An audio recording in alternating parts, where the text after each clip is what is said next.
in the political spectrum. He's not, I don't think he's an economic libertarian, but I think he's kind of a left libertarian type, or that would be my take. Kind of a dirtbag leftist, too, in a lot of ways. That's how he strikes me. So I did a little bit, I did check up on Tim Dillon, and he describes himself as a very politically moderate person. And he neither voted for Trump nor Biden in the 2020 election. And yeah, I can kind of understand checking out in that regard.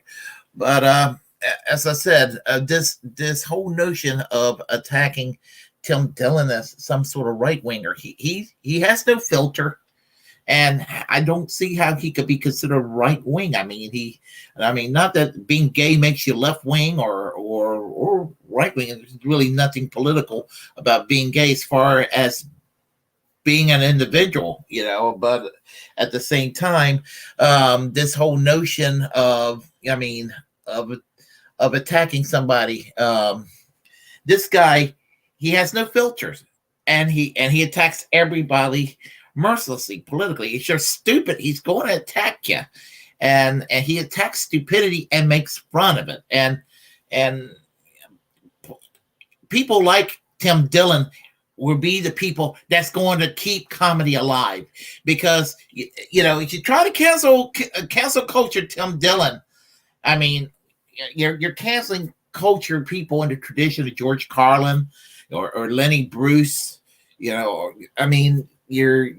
Bill Hicks, basically in that tradition. And I'm not saying that he's exactly like them, except that he tells uncomfortable truths and make a comedy routine out of it. And that, being a truth teller is certainly a positive thing. And using humor as a medium to do this is, as I said, one of the reasons why I do like Tim Dillon. And if he's a left winger deep down, great. If he's a right winger, I can overlook it. He is subversive. And I mean that in the best sense of the term, subversive. So, whatever he is politically, whatever he is at the end of the day, I still approve, and I don't care. He takes a look at what's ridiculous in America, and with his humor, he takes a shit on things that are wrong with this country, and which should be done. We need more people like Tim Dillon, as far as I'm concerned. If you like what you heard, press like and comment. If you disagree with what I have to say, comment anyway. We will have a conversation. Feel free to share the content on this channel. As a First Amendment absolutist, it's my duty to inform you to create your own platform and utilize it, because we're the muckrakers of our time. Hit that subscribe button, hit that notification bell. And until next time, keep that class struggle going. Keep the red flag flying high. And remember that we are all Julian Assange, because we really are. So we'll end with music and talk to y'all next time. Bye-bye.